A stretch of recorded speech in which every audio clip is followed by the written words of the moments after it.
TKM Incorporated is a sponsor of Keeping Up with Jones, the Lonnie Jones podcast adventure. This construction company in Moss, Tennessee specializes in erosion control. They do seeding in soil using hydro seeding and hydromulch, minor excavation, silt fencing, traffic control, and construction signs.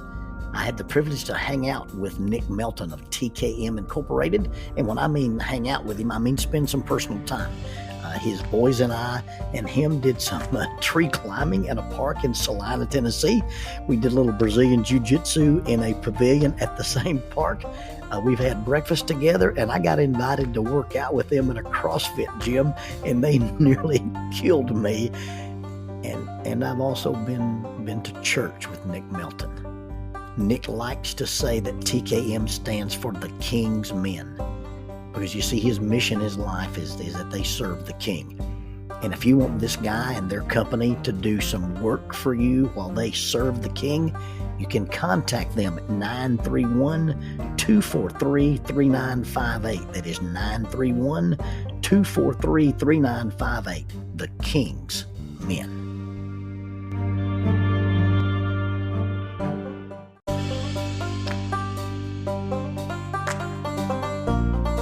SJ&L General Contractor specializes in asphalt, demolition, concrete finishing, and heavy hauling.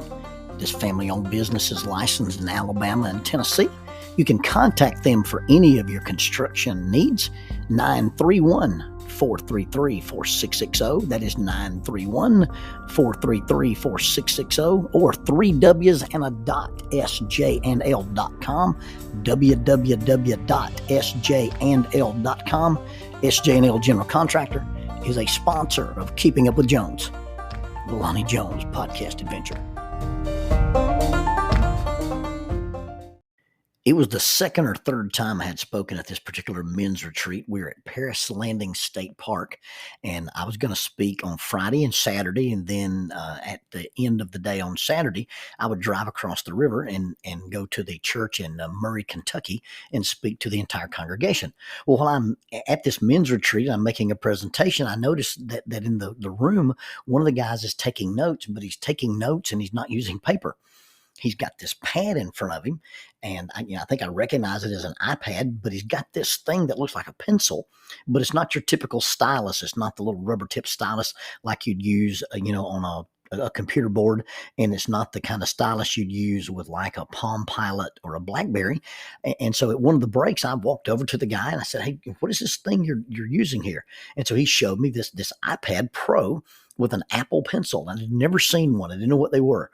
And so he let me play with it a minute, and I found a blank page and did a couple of real quick doodles and some sketches. And then you could change the size of your marker, and you could erase, or you could just hit a redo button. It's super, super cool.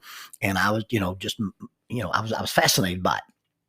Well, on Sunday morning, I drive over the bridge to Murray, and I'm getting out of my truck, and I walk into the church, and there's a deacon waiting on me, and he's got this gift bag, and he hands me this gift bag, and he says, "You're supposed to take this and don't ask any questions." Well, I know you're not supposed to take stuff at the airport and not ask questions, so I was a little taken aback. What am I smuggling across the river from Kentucky back into Tennessee and then into Alabama? But it turns out when I got back to the truck and I opened up the gift bag, there was an iPad Pro, completely sealed and protected in an otter box, and an Apple Pencil. Now, no questions asked means that the donor wants to remain anonymous, but I suspect it's this gentleman that was at the retreat named Steve Simmons. Steve Simmons of Murray, Kentucky. He's an entrepreneur. He and I had met on several different occasions when I'd been in that area speaking, and he gives me this elaborate, over-the-top gift of this iPad. So immediately I start thinking, hey, I've got to do something productive with this thing. And so I started learning to use the bells and whistles on this thing. And I'm not really computer savvy. And so I don't use that to its full potential, but I've created an incredible amount of digital art. Now, when I was in high school, I traded my bicycle to a guy named Lamar Harbin, and asked him to build me a drawing box. And it's an angled box. It sits on top of the shelf. It has a pedestal. You can put a light, and then it's got a light underneath it, and it's got an opaque glass, so you could do layers before layers were available on iPads and computer graphics and stuff. And once I got this iPad, I hadn't drawn on my regular table in years.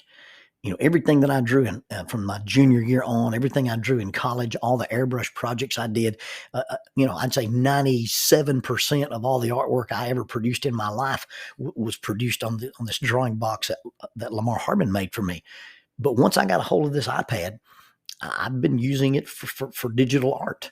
One of the things that I did was I had come up with this idea for a story, and I was trying to do something in the vein or the realm of C.S. Lewis, and it's a story about being selfish, and the way the story is designed, and I got inspired when I was crawling around in a creek at a backwoods Christian camp and doing some repairs on their water line, and I was lying in this little creek, and there's ferns growing over the bank, and as I'm crawling, pulling this thing, I see this dragonfly come flying down the middle.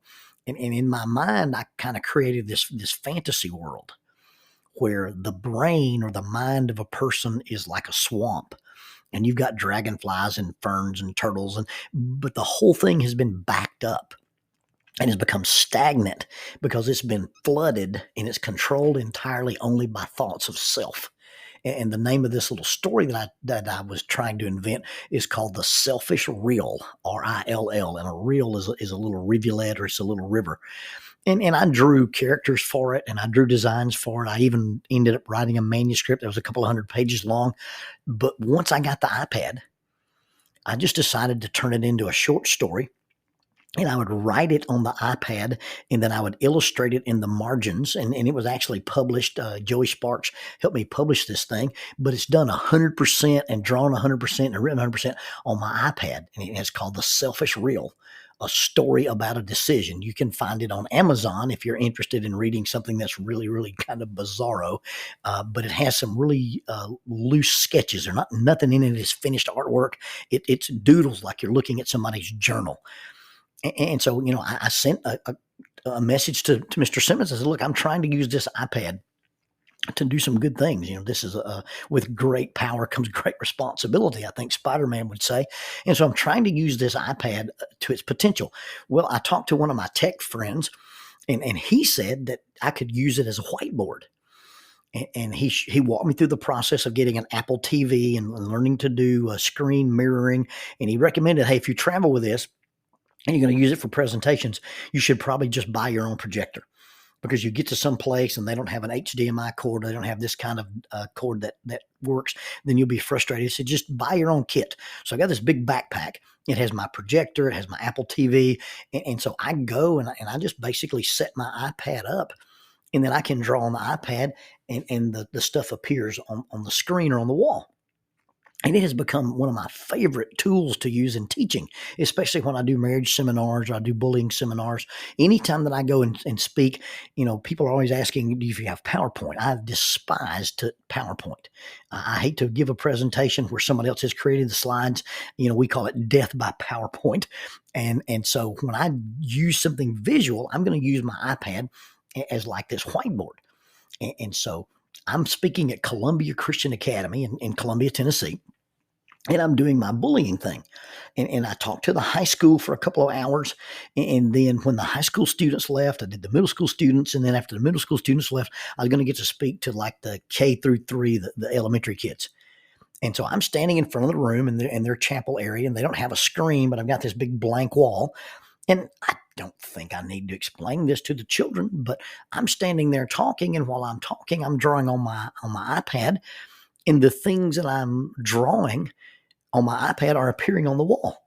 And so we're doing the thing, you've all heard me talk about the Fido drill, where you draw the little dog house and the dog bowl, and then you ask the questions: is it true?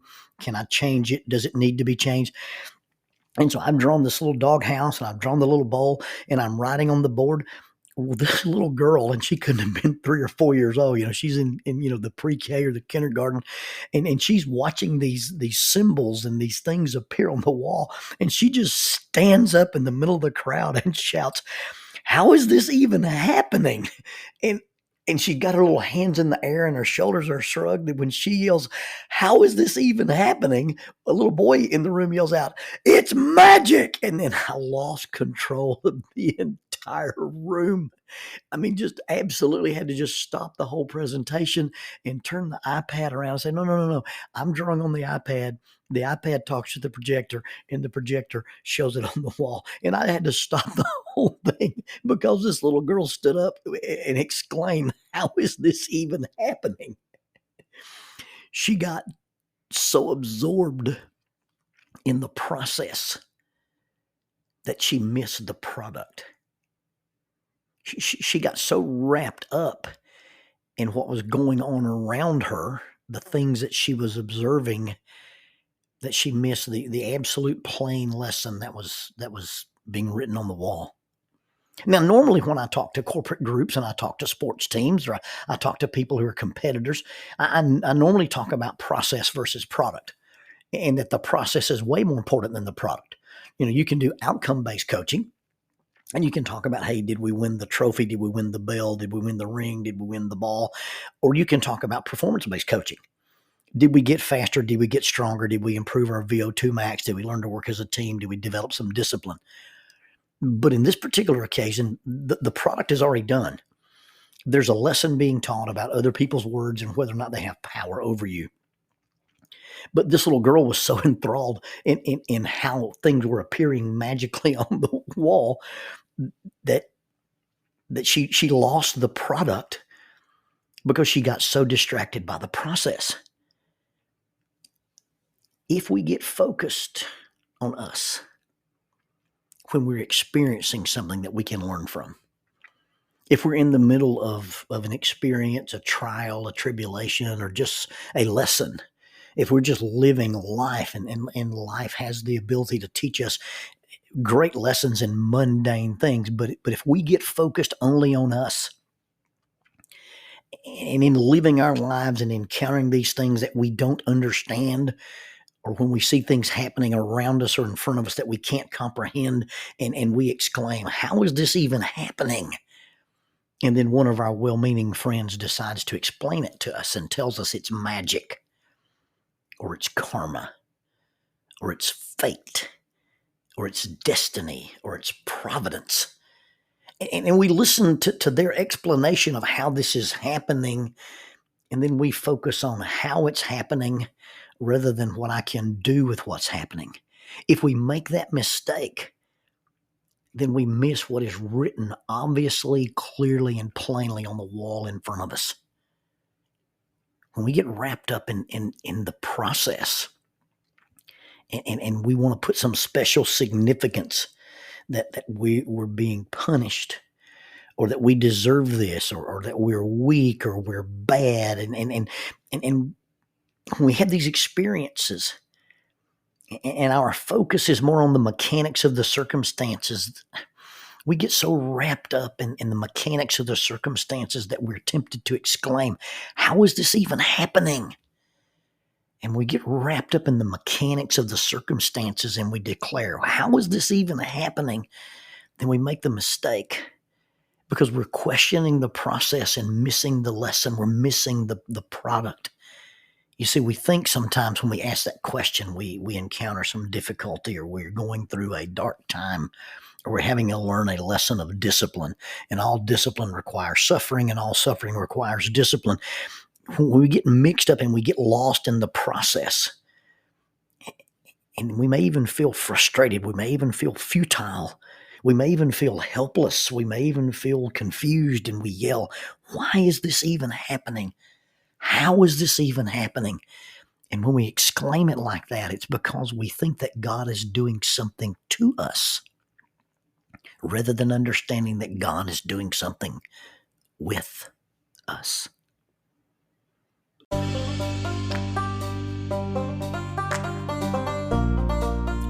Using the tool of shortwave radio, World Christian Broadcasting literally covers the world every day with the gospel. They use 2 large curtain antennas. One is located in Anchor Point, Alaska, and the other in Madagascar. They send out messages that are recorded at their international home in Franklin, Tennessee. They make available 40 hours of broadcast every day. The broadcasts are made in English, Chinese, Russian, Spanish, Portuguese, Korean, English for Africa, and Arabic. They would love for your group to visit them. You can bring your ladies group, your youth group, or your men's group. Just give them a call at 615-371-8707. 615-371-8707, or you can go to 3Ws and a dot worldchristian.org, find the donate here button, and make a financial contribution to support this work that literally covers the world every day with the gospel. World Christian Broadcasting, in cooperation with Keeping Up with Jones, the Lonnie Jones podcast adventure.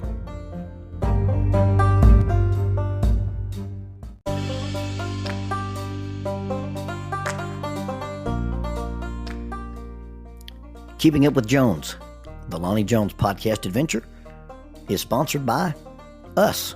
What? We sponsor ourselves? Is that even legal? Check us out on Amazon.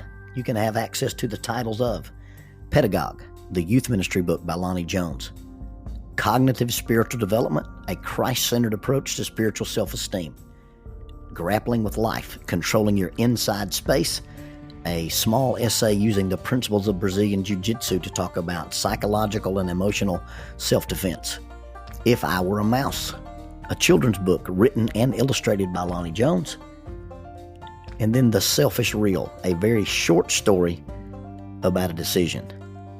Also, you can check out our YouTube channel to see archived lessons and presentations from across the country, some videos with rope tricks and knots. Don't forget to visit the Facebook page 550 Guys to learn about the little rope men that we make and that we invented and that we make. And then be sure to click like, subscribe, and share. This is Keeping Up with Jones, the Lonnie Jones podcast adventure.